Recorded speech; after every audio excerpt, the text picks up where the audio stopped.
Bienvenue à la Cité des Vainqueurs par la foi, également connue sous le nom Église CVF. Notre vision repose sur 1 Jean 5,4 dans les Écritures qui dit que « Tout ce qui est né de Dieu triomphe du monde, et la victoire qui triomphe du monde, c'est notre foi. » Consacré au Seigneur.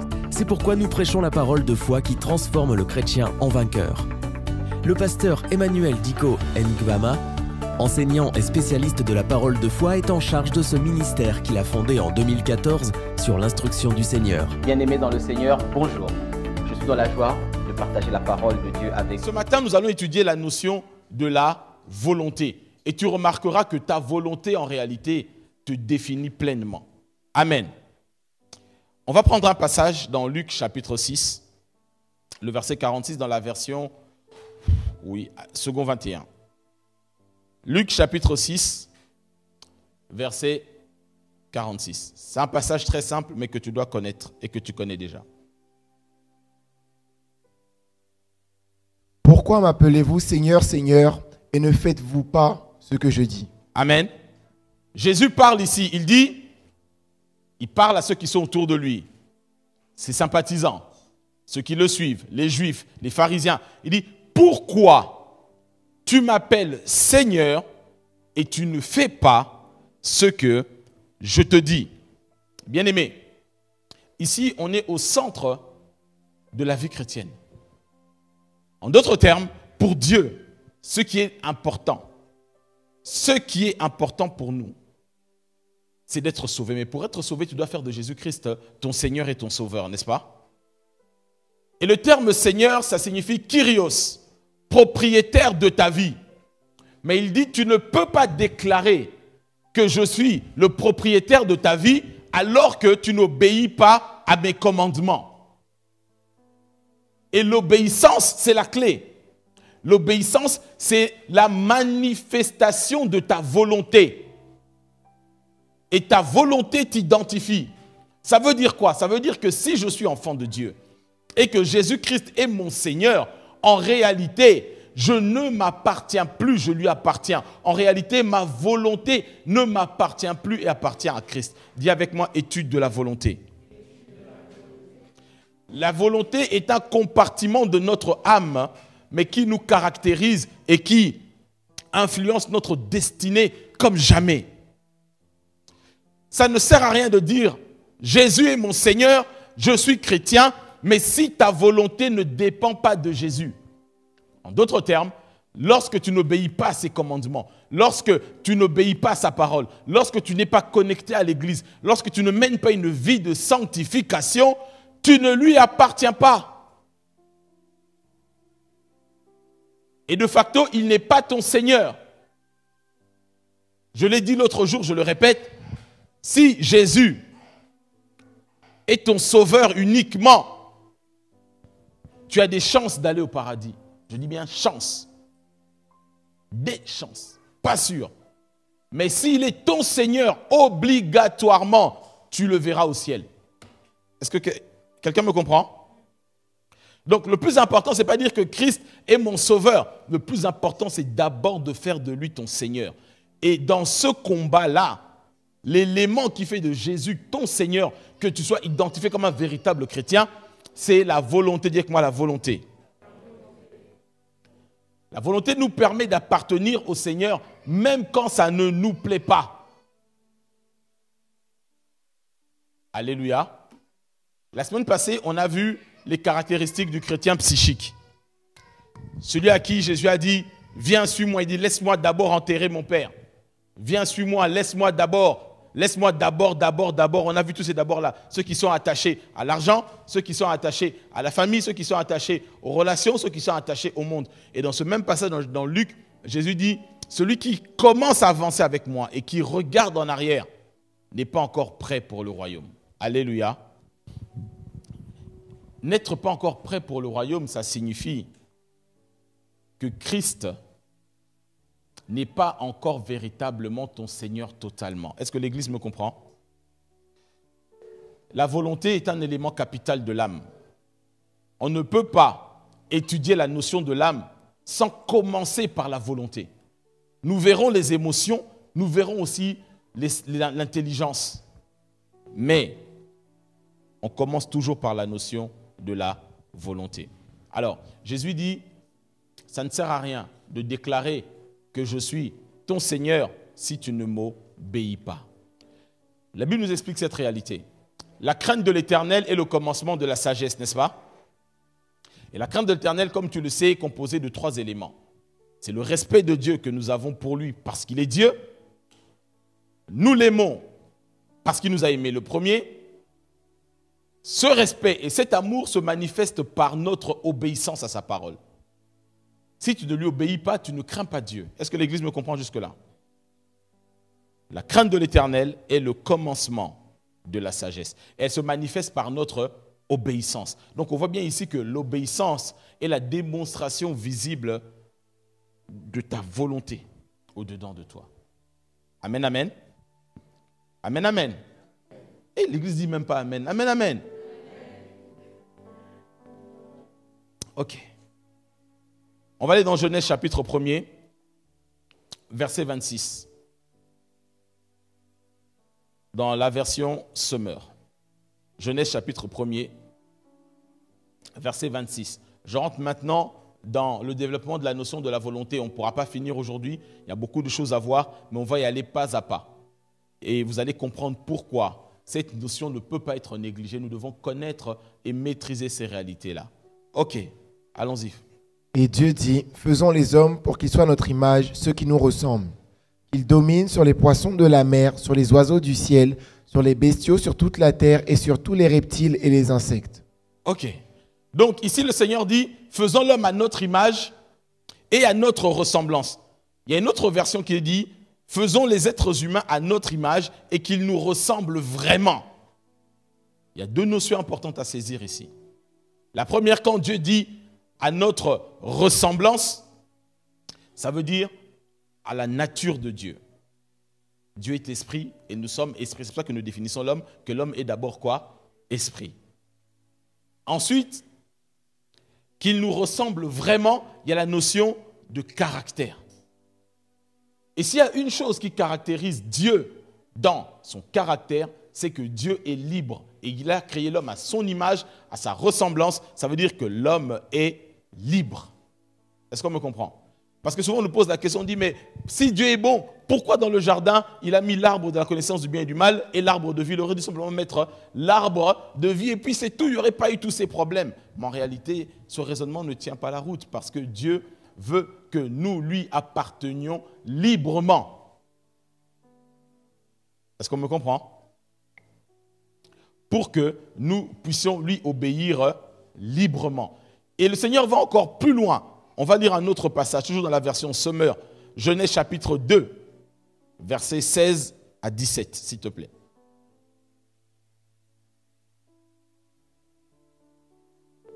L'Éternel Dieu ordonna à l'homme, mange librement des fruits de tous les arbres du jardin, sauf du fruit de l'arbre du choix entre le bien et le mal. De celui-là, n'en mange pas, car le jour où tu en mangeras, tu mourras. Amen. Dieu donne un ordre à l'homme. Il lui dit, mange librement. Dis avec moi, librement. C'est-à-dire qu'il lui a donné un libre accès. Exerce pleinement ton libre arbitre. C'est pour ça que, quelle que soit la couleur de l'homme, sa religion, son continent d'origine, la notion de la liberté est au-dedans de nous. C'est un héritage du caractère de Dieu. Est-ce qu'on comprend ça? La liberté, notre libre arbitre, est la manifestation du caractère de Dieu en nous. Il nous a déposé ça. Lorsqu'il nous a créés, façonnés, formés, il a déposé ce qui est de lui en nous. Le libre arbitre est l'image de notre caractère divin. Dieu a fait l'homme pour que l'homme puisse fonctionner par la conviction, par son adhésion, par la révélation et non par la contrainte. Je pars toujours à la notion de la volonté. Je vais aller en détail, mais j'y vais pas à pas pour que l'Église puisse me comprendre. Ta volonté te définit. Ta volonté détermine ta destinée. Alléluia. Amen, amen. Quand nous parlons de l'âme, On parle des sentiments. Nos sentiments nous disent ce que nous ressentons. Notre intelligence nous dit ce que nous sommes en train de penser, de réfléchir. Mais notre volonté nous communique ce que nous décidons. Et ce que nous décidons impacte et influence tout ce qui vient derrière. Est-ce que l'Église me comprend? Amen, amen. Donc, je veux insister sur ce point. L'élément le plus important de ton âme, de la personne, puisque l'âme définit la personne, c'est ta volonté. Le plus beau cadeau que l'homme peut faire à Dieu, c'est de lui donner librement sa volonté. C'est-à-dire, je ne m'appartiens plus, mais comme tu m'as libéré, je te donne ma volonté. Et c'est ça. En fait, en réalité, le vrai secret de la sanctification, le vrai secret du christianisme, ce qui peut paraître comme un paradoxe, c'est-à-dire que au plus ta volonté ne t'appartient plus, mais elle appartient à Christ, au plus tu deviens libre. Est-ce qu'on comprend ça ou pas? C'est un peu paradoxal, mais c'est la réalité. Au plus je deviens esclave de Christ, au plus je deviens libre. Au plus je décide de lui obéir, quoi qu'il m'en coûte, quoi que je pense, quoi que je fasse, au plus je deviens puissant spirituellement. C'est extraordinaire. Dis avec moi la volonté. On va aller maintenant dans une étude de texte dans le livre de Romains. Romains chapitre 7. On va aller dans la version parole vivante. Romains chapitre 7. On va commencer à partir du 15e verset et on va descendre jusqu'au verset 25. C'est un texte profond, mais nous allons prendre le temps de l'analyser parce que là, l'apôtre Paul fait une étude sur lui-même et il parle de cette notion de la volonté. Tout chrétien, tout enfant de Dieu est passé par ce stade. Mais ici, le Seigneur nous révèle de grandes choses. Et je vais expliquer à quelqu'un que ta volonté impacte ta destinée. Tu dois apprendre à maîtriser ta volonté parce que ta volonté, en réalité, dépend de ton caractère. Et ton caractère définit ta destinée. Est-ce qu'on comprend ça mieux? Ok. Romains chapitre 7, à partir du 15e verset, s'il te plaît. Vraiment, je ne me comprends pas moi-même. Mon comportement me désoriente et je ne reconnais pas mes propres actes. Ma façon d'agir me paraît étrangère à moi-même. Je fais non ce que ma volonté a décidé, mais ce que je déteste et que mon sens moral réprouve. Ok. Donc ici, Paul se pose la question. Il dit, mais comment ça se fait que j'ai envie de servir Dieu, de faire tel choix, de faire telle chose, mais je ne comprends pas. Ce que je n'ai pas envie de faire, c'est ça que ma volonté me pousse à faire. Est-ce qu'on comprend? C'est arrivé à tout le monde. J'ai envie de servir, j'ai envie de prier plus, j'ai envie de jeûner plus. Mais ce que j'ai envie de faire, je n'arrive pas à le réaliser. Continue, frère. Par mes convictions intimes, je rends hommage à la loi. Mon être profond l'approuve et en reconnaît l'excellence. Mais c'est plus fort que moi. Je ne puis faire autrement. Le véritable acteur, ce n'est donc plus moi, mais le péché qui s'est installé en moi. C'est lui qui me pousse irrésistiblement à de mauvaises actions. Amen. Alors j'explique ceci, je l'avais expliqué la semaine passée, mais je veux encore qu'on me comprenne bien. Le vieil homme habite dans ton âme. Est-ce qu'on me comprend? Je vais dire ceci, le vieil homme habite dans ton âme et le siège, le trône du vieil homme dans ton âme, c'est dans ta volonté. Le vieil homme habite dans ton âme. Et son trône, son living room, c'est dans ta volonté. Pourquoi? Parce que l'âme dépend de la terre. L'âme est rattachée au sang. L'âme dépend de la terre. Et comme la terre a été donnée à la domination du diable, à partir de là, l'ennemi a la capacité, lorsqu'on est chrétien, ou qu'on n'est pas né de nouveau, ou qu'on ne vit pas dans la sanctification, ta volonté, l'ennemi, les éléments extérieurs peuvent la maîtriser. En d'autres termes, tu as envie de faire certaines choses, mais tu te retrouves à faire des choses que tu n'as pas envie de faire. Est-ce que l'Église me comprend? C'est très important de saisir cela. Je répète, notre vieille nature, le vieil homme, habite dans notre âme. Et là où il siège, c'est au niveau de la volonté. Et notre volonté, qu'on le veuille ou non, comme notre âme, je l'ai expliqué dimanche dernier, mais je reprends encore, notre âme, Dieu l'a designée pour qu'il fonctionne en dépendance de deux choses, soit de Dieu, soit du monde. On l'a vu ça dans le jardin d'Éden, soit de l'arbre de la connaissance du bien et du mal, soit de l'arbre de vie. Et quand on est né de nouveau, soit de la loi de l'esprit de vie, soit de la loi du péché et de la mort. Est-ce que l'Église me comprend? Et donc, lorsque Paul regarde sa vie, il commence à regarder sa marche avec Dieu, il regarde ses combats, il dit, mais comment est-ce possible? Il y a un acteur qui est plus puissant que moi, le vieil homme. S'il n'est pas régénéré, s'il n'est pas crucifié, son problème n'est pas réglé, il maîtrisera ma volonté. Écoute bien, comprends le schéma. La loi du péché agit comme la loi de la gravité sur tous les êtres humains. Je répète, la loi du péché agit comme la loi de la gravité. Que tu sois riche, pauvre, blanc, jaune, noir, rouge ou bleu, tant que tu es sur la terre, la loi de la gravité s'applique sur toi, n'est-ce pas? Vous connaissez ce principe? Une loi physique ne peut être brisée que par une loi qui lui est comment? Supérieure. La loi du péché et de la mort. Lorsque, on en a encore parlé dimanche dernier, l'homme à l'état naturel est issu d'Adam, de la terre qui le maîtrise et qui le domine. Le problème qui est là, c'est que le péché n'attaque pas ton esprit. Le péché n'attaque pas ton corps. Le péché met la pression sur ton âme. C'est-à-dire que c'est dans ton âme qu'il y a les désirs, les mauvaises pensées, qu'il y a l'hypocrisie, qu'il y a les critiques, qu'il y a la luxure, qu'il y a toutes ces choses-là sont au niveau de ton âme. Donc, le péché, son problème n'est pas d'atteindre ton esprit directement. Il sait que si il attaque ton âme obligatoirement doit lui obéir et le corps va suivre directement. Est-ce que l'Église comprend ça? C'est pour ça qu'il faut bien faire la distinction entre esprit, âme et corps.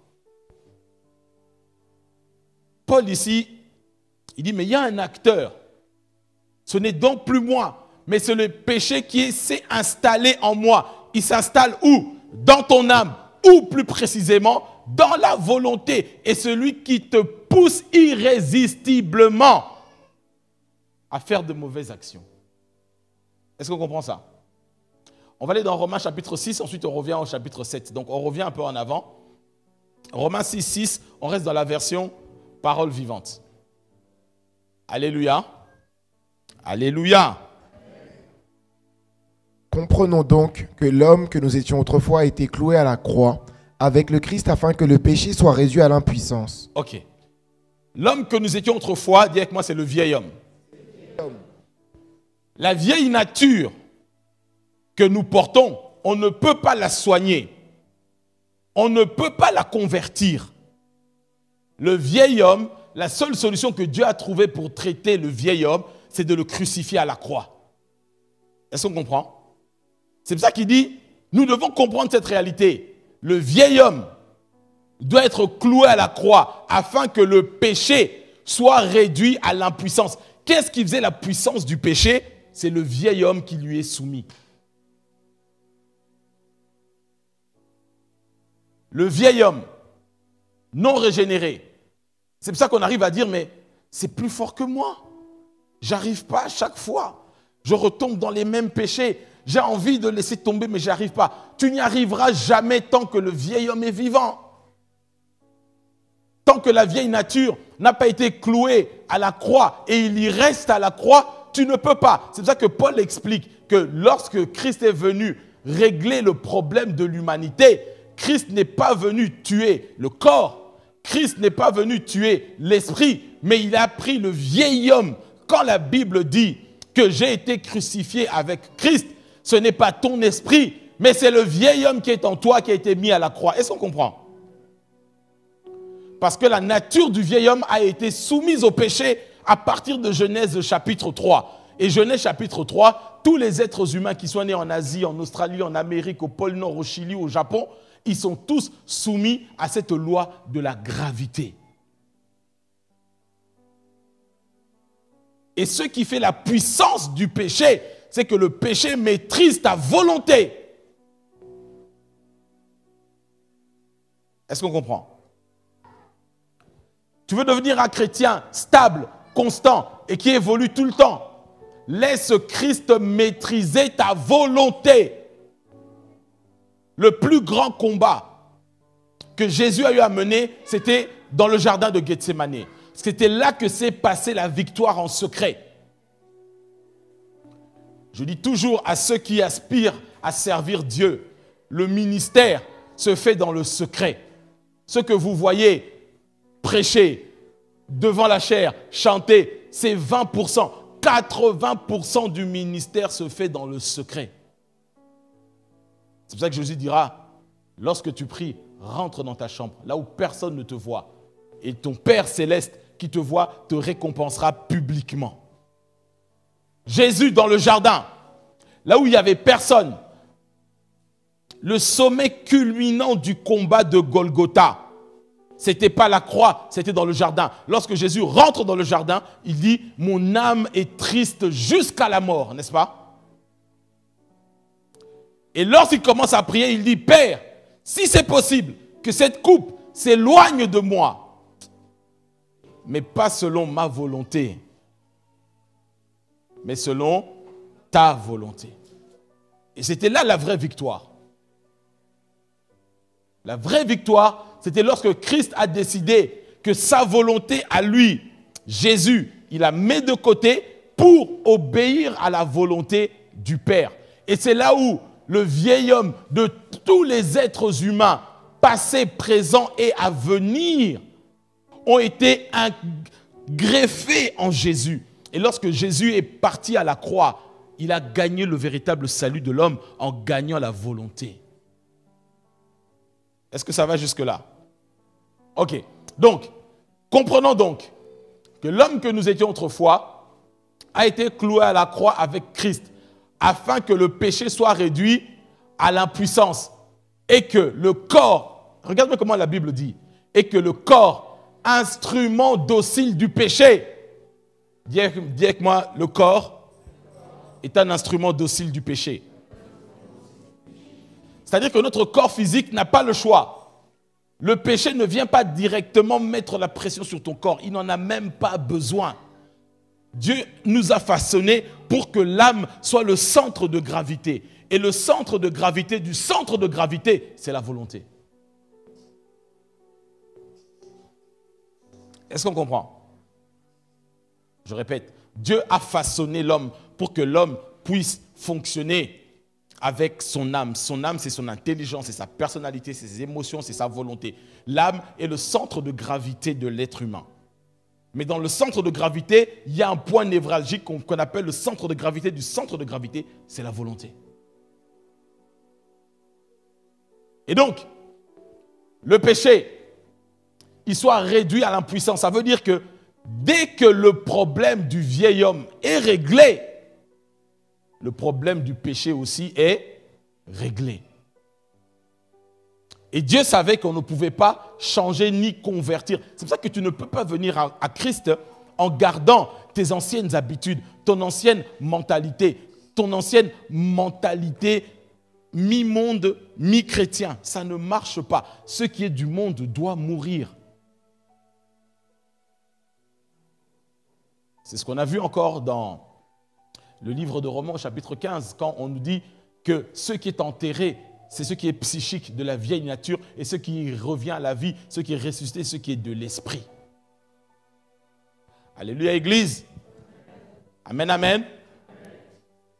On est un peu technique, mais il faut comprendre ces réalités-là. C'est l'étude de la volonté. Donc, ce qui fait la puissance du péché, ce qui fait la force du péché, c'est que le péché domine sur ta nature que tu as héritée d'Adam. Et dans Genèse 3, la force, la puissance, la volonté de la nature d'Adam a été remise à Satan. Et Dieu savait que si cette nature-là qui a péché, le salaire du péché, c'est quoi? C'est la mort. Donc la mort doit être appliquée à cette vieille nature pour que quand tu sois ressuscité, que tu deviens chrétien, ben, la vie de Christ ressuscite en toi. Amen. Alors, on revient encore sur ce passage. Tu peux continuer, Diacre Andy. Instrument docile du péché. Nous avons été crucifiés avec le Christ pour que le mal n'ait plus de prise sur nous et que nous n'ayons plus besoin d'obéir comme des esclaves à ses sollicitations. Le mal te sollicite. Mais tant que le vieil homme est vivant, tu obéiras au mal comme un esclave. Eh oh, amen, amen. C'est ce que la Bible dit. Reprends encore. Nous avons été crucifiés. C'est-à-dire que avoir été crucifié, c'est un fait accompli. En théologie, on appelle ça un fait de Dieu. C'est-à-dire que tu sois d'accord ou pas, Dieu l'a déjà accompli. Mais maintenant, pour que ça s'applique dans ta vie, il faut que ta foi soit dans ces paroles-là et que ça devienne une réalité pour toi. Est-ce qu'on me comprend? C'est pour ça qu'on dit que l'œuvre de la croix, crucifier le vieil homme, c'est une question de foi. Ok, on reprend encore. Nous avons été crucifiés avec le Christ pour que le mal n'ait plus de prise sur nous et que nous n'ayons plus besoin d'obéir comme des esclaves à ses sollicitations. Alors comprends bien ce que je dis. Que tu sois archibishop, pasteur, diacre, ancien, apôtre, évangéliste, dans les 5 principaux ministères, le mal te sollicitera toujours. Personne ne peut dire que moi aujourd'hui je ne suis plus tenté, je ne suis plus sollicité. C'est faux. Ce qui fait la différence entre ceux qui sont stables et constants et qui évoluent et ceux qui sont up, down, up, down, up, down, c'est la vieille nature ou le vieil homme. Ça dépend si le vieil homme est endormi, s'il est évanoui, s'il fait une sieste ou s'il est mort. Est-ce qu'on comprend? Amen, amen. Donc, aujourd'hui, tu dois comprendre cette réalité. Je parle de la notion de la volonté. Je ne vais pas être très long, mais je continuerai à développer ces réalités-là. Jésus dit, ne m'appelle pas Seigneur si ta volonté ne m'appartient pas. Si ta volonté ne m'appartient pas, il t'est impossible de m'obéir. Est-ce qu'on me suit? Il t'est impossible de m'obéir. Amen, amen. Ok. La notion de la volonté est tellement cruciale que si nous, les chrétiens, nous ne la maîtrisons pas, on ne peut pas progresser ni avancer avec Dieu. Alors, on revient à Romains chapitre 7. Toujours version parole vivante. On est arrivé à quel verset? On est au verset 18. Verset 18. Allons-y. Par expérience. Par expérience, je sais qu'en moi, c'est-à-dire dans mon être naturel, n'habite rien de bon. Ce n'est pas la bonne volonté qui me manque, mais plutôt la force de réaliser mes bonnes intentions. Tu vois, ce n'est pas la bonne volonté qui te manque, mais tu n'as plus de force pour réaliser ce que tu désires. Et c'est là le problème. Et c'est là où la notion de la volonté entre en action. Est-ce que l'Église me comprend? Reprends encore, frère, verset 18, par expérience. Par expérience, je sais qu'en moi, c'est-à-dire dans mon être naturel, n'habite rien de bon. Ce n'est pas la bonne volonté qui me manque, mais plutôt la force de réaliser mes bonnes intentions. Je n'arrive pas à accomplir le bien que je me propose, et je commets, malgré moi, le mal que j'étais pourtant décidé à éviter. Si donc je fais ce que je ne veux pas, je ne suis pas vraiment maître de moi-même. Celui qui me gouverne et me fait agir, ce n'est plus mon moi, c'est le péché qui a élu domicile en moi. Le péché a élu domicile en toi, ou dans ton âme, ou dans la volonté. Amen. Et tant que le problème de la volonté n'est pas réglé ni brisé, tu seras esclave du péché. Même si tu es né de nouveau, même si tu sers dans le Seigneur, même si tu es dans le service. Amen, amen, Église. Ok, on va se mettre debout dans la présence du Seigneur et nous allons prier.